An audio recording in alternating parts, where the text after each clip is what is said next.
இன்றைக்கு புடலங்க வரையோடையும் புடலங்கா போட்டு பருப்பு கறி எப்படி வைக்கிறேன்னு சொல்லி உங்களுக்கு ஸ்டெப் பை ஸ்டெப் காட்டித்தரேன். ஸோ நான் ஹீட்டை வந்து மீடியம் ஹீட்டில் வச்சுக்கிட்டேன். மீடியம் ஹீட்டில் வச்சுக்கொண்டு இதில் வந்து 1 டேபிள் ஸ்பூன் எண்ணெய் இருக்குது. இந்த எண்ணெயை விட்டு கொதிக்க விடுவோம். ஸோ இந்த எண்ணெய் கொஞ்சம் ஹீட்டான பிறகு இதில் வந்து 1/2 டீஸ்பூன் கடுகு இருக்குது. இந்த கடுகை போட்டு இந்த கடுகு வந்து வெடிக்கணும். ஸோ இது லைட்டாக இந்த கடுகு வெடிச்சு கொண்டு வரைக்க இதில் வந்து 1/2 டீஸ்பூன் பெருஞ்சீரகம் இருக்குது. இந்த பெருஞ்சீரத்தையும் இதில் போடுங்க.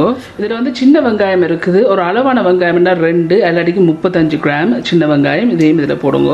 இதில் வந்து 1 காம்பு கருவேப்பிலை இருக்குது. இந்த கருவேப்பிலையும் இதில் போடுங்க.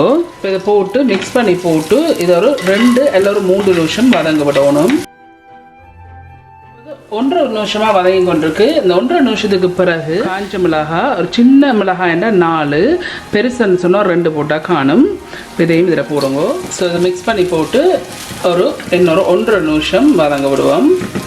ஸோ இப்போ ஒரு 1.5 நிமிஷம் வதங்கி இருக்குது இந்த காஞ்ச மிளகாய் போட்ட பிறகு. ஸோ டோட்டலி வந்து 3 நிமிஷம் வதங்கி இருக்கு. இதில் வந்து புடலங்காய் இருக்குது. இதில் புடலங்காய் எடுத்து கழுவி இப்படி நல்ல மண்ணாக குறுநியாக வெட்டி இருக்குது. 180 கிராம் வருது புடலங்காய். இப்போ இந்த புடலங்காயை 3 நிமிஷத்துக்கு பிறகு இதில் போடுங்க.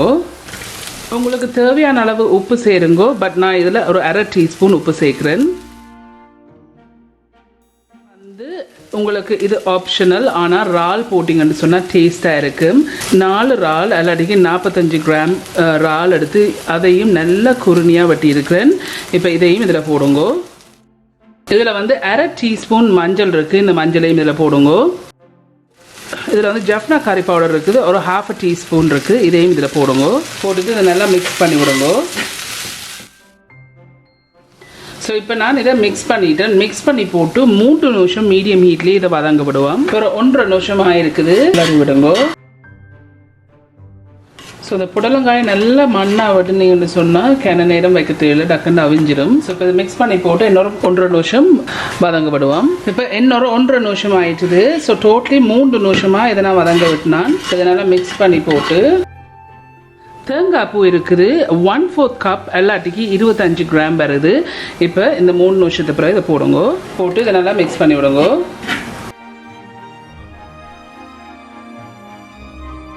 ஸோ இதை மிக்ஸ் பண்ணி போட்டு மீடியம் ஹீட்லேயே ஒரு 5 நிமிஷம் மாதிரி வறுத்தெடுப்போம். ஆனால் இடக்கடை வந்து கிளறி விடுங்க. 2 நிமிஷம் ஆயிருக்குது. இதை நல்லா மிக்ஸ் பண்ணி விடுங்க. இடக்கடை மிக்ஸ் பண்ணி விடுங்க. அடிக்க அடி பிடிச்சிடும். இதை இன்னொரு 3 நிமிஷம் இதை வறுத்தெடுப்பேன். 5 நிமிஷம் ஆயிட்டு நான் இடக்கிட கிளறி விட்டு நான். ஸோ இந்த புடலங்கா வரை வந்து செய்து முடிஞ்சுது. புடலங்கா வரை செய்து முடிஞ்சது. ஸோ இப்போ நான் வந்து இந்த ஹீட்டை வந்து மீடியம் ஹீட்டில் வச்சுக்கொண்டு இதுலேயும் 1 டேபிள் ஸ்பூன் எண்ணெய் இருக்குது. இந்த எண்ணெயை விட்டு இந்த எண்ணெயை கொதிக்க விடுவோம். ஸோ இந்த எண்ணெய் வந்து லைட்லியாக கொதிச்சா பிறகு இதில் வந்து 1/2 டீஸ்பூன் கடுகு இருக்குது. இந்த கடுகை போட்டு இந்த கடுகு வந்து வடிக்கணும். இந்த கடுகு இந்த லைட்டாக வடிச்சு கொண்டு வரைக்க இதில் வந்து 1/2 டீஸ்பூன் பெருஞ்சீரகம் இருக்குது. இந்த பெருஞ்சீரகத்தையும் இதில் போடுங்க. இதில் வந்து வெங்காயம் இருக்குது. ஒரு அளவான வெங்காயம் என்று சொன்னால் 2 அல்ல 3 35 கிராம் வருது. இதையும் இதில் போடுங்க. இதில் 5 சின்ன பச்சை மிளகாய் இருக்குது. இதையும் இதில் போடுங்க. இதில் வந்து கருவேப்பிலை வந்து 2 காம்பு கருவேப்பிலை இருக்குது. இந்த கருவேப்பிலையும் இதில் போடுங்க. இதில் வந்து உள்ளிப்பூடு இருக்குது. 3 உள்ளிப்பூடு இதையும் இதில் போடுங்க. இப்போ இதை மிக்ஸ் பண்ணி போட்டு ஒரு 3 நிமிஷம் வதங்க விடுவோம். மரக்கறி சாப்பாடுக்கு இதை வதக்கி செய்திங்கன்னா நல்ல டேஸ்ட்டாக இருக்கும். இப்போ ஒரு 3 நிமிஷம் இதை வதங்க விடுவோம். இப்போ 2 நிமிஷமாக வதங்கி கொண்டிருக்கு. இன்னும் 1 நிமிஷம் வதங்க விடுவோம். ஸோ ஆக்சுவலி வந்து நான் கேமரா ஆன் பண்ண மாதிரி எக்ஸ்ட்ரீம்லி சாரி. ஸோ இந்த 3 நிமிஷம் இந்த வெங்காயம் வதங்கின பிறகு நான் 100 கிராம் பருப்பு எடுத்து கழுவி வச்சு நான் அதையும் போட்டிருக்கிறேன். 50 கிராம் புடலங்காய் சேர்த்துருக்கிறேன். 1/2 டீஸ்பூன் மஞ்சள் சேர்த்துருக்கிறேன். சேர்த்த பிறகு நான் உப்பு இப்போ சேர்க்க போகிறேன். உப்பு வந்து இந்த பருப்பு கொஞ்சம் அவிஞ்ச அப்புறம் தான் உப்பு சேர்க்கணும்.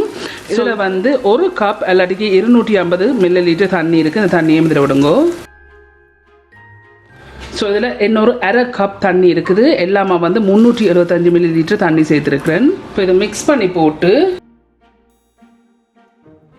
மூடி போட்டு ஒரு 8 நிமிஷம் இதை கொதிக்க விடுவோம்.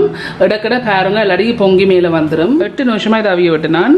ஸோ இந்த பருப்பு நல்லா அவிஞ்சிட்டுது. இப்படி அவிஞ்சா பிறகு உங்களுக்கு தேவையான அளவு உப்பு சேருங்க. பட் நான் இப்போதைக்கு 1/2 டீஸ்பூன் உப்பு சேர்க்குறேன். இதில் வந்து தேங்காய் பால் இருக்குது. 1ஆம் பாலும் 2ஆம் பாலும் கிளந்துருக்குது. 1/2 கப் எல்லாத்துக்கும் 125 மில்லி லிட்டர் இருக்குது. இப்போ இதில் விடுங்க. இப்போ இதை நல்லா மிக்ஸ் பண்ணி விடுங்க.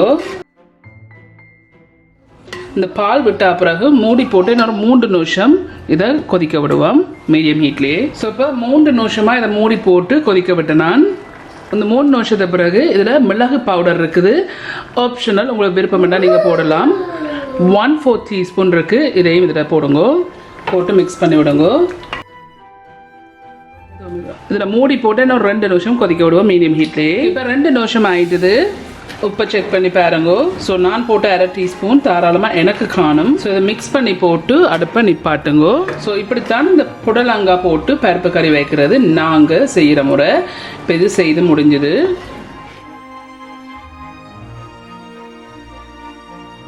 ஃப்ரெண்ட்ஸ், ஸோ இந்த புடலங்காய் வரையும் இந்த புடலங்காய் பருப்பு கறியும் செய்து முடிஞ்சுது. இந்த இருக்கு இந்த புடலங்காய் வரை,